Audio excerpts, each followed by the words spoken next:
Well, to discuss the current trends of populism politics in Europe, we're now joined by Professor Daryl Glaser from the Politics Department at Wits University. Prof, thank you very much for joining us. Welcome to the program. It's a pleasure. So, a sigh of relief, it seems, for the Dutch, but they weren't really going to go for the extreme right, were they?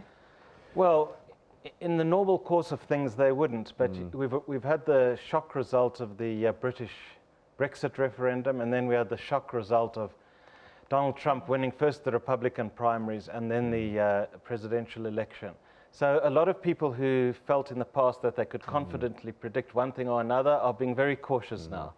So there was this fear that despite all the predictions to the contrary, that Wilders and his far-right party might make huge gains and potentially be in a position to grab power. That didn't happen, so people are relieved. All right, let's unpack this a little bit, because I do sometimes think that maybe people just catch a narrative and then just run with it. So the problem with Brexit and referendums is you get asked one question, but that one question might mean many different things to you. So you might not be voting for what the next guy is voting for as you vote for a Brexit. So was it really a true reflection of the populist politics in your view?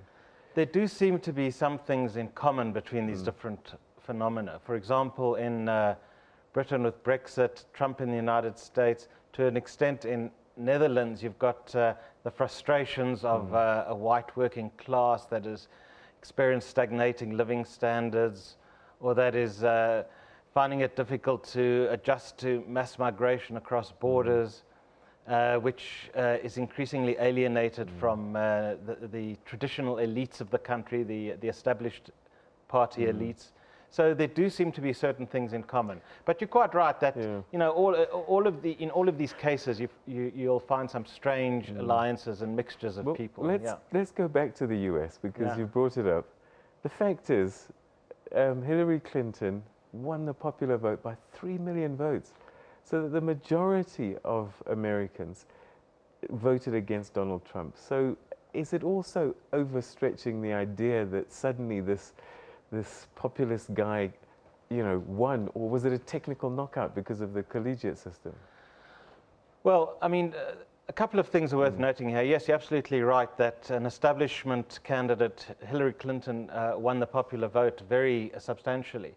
But what is also the case is that Trump won because he succeeded in certain states where there was this kind of angry white working class that I mentioned earlier. So that was a consideration. But another thing is, don't forget, this populist rebellion is not only taking place on the right. So you've seen the right really doing most of the running in most cases, but you also saw the populist rebellion behind Bernie Sanders in the Democratic primary, and you've seen a populist rebellion in the Labour Party that's put Corbyn into the Labour Party leadership in Britain, and you've seen left-wing movements in Spain and in Greece. So America's actually just seen two populist rebellions from different ideological directions. All right, so let's get back to Europe now, because there was this fear. We've got Brexit, we've got Trump.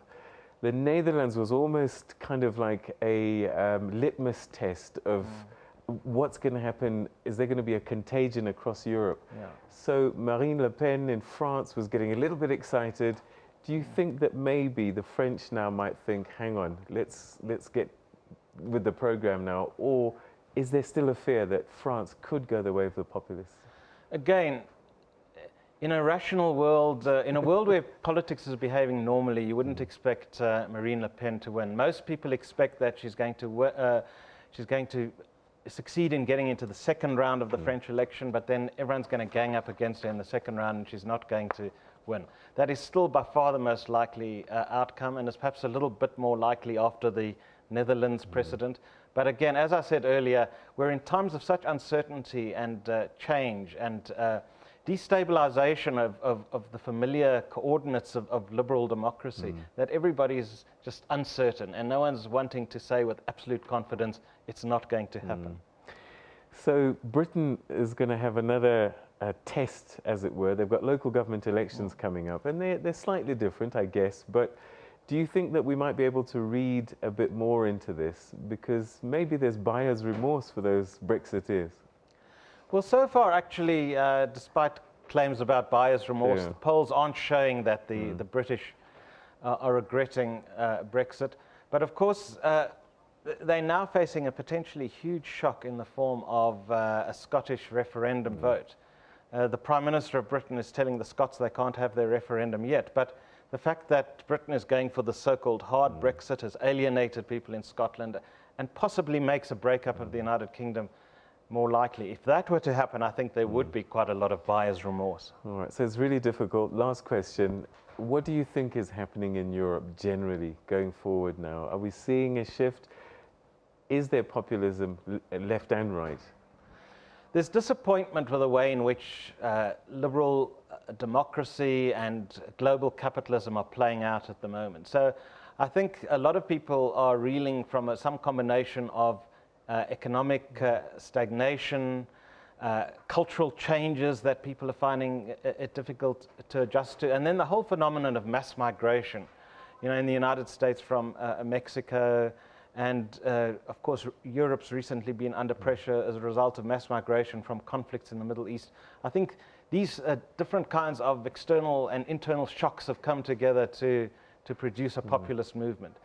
Whether the liberal democratic order is fundamentally threatened, we don't know, probably not. The European Union is looking quite shaky.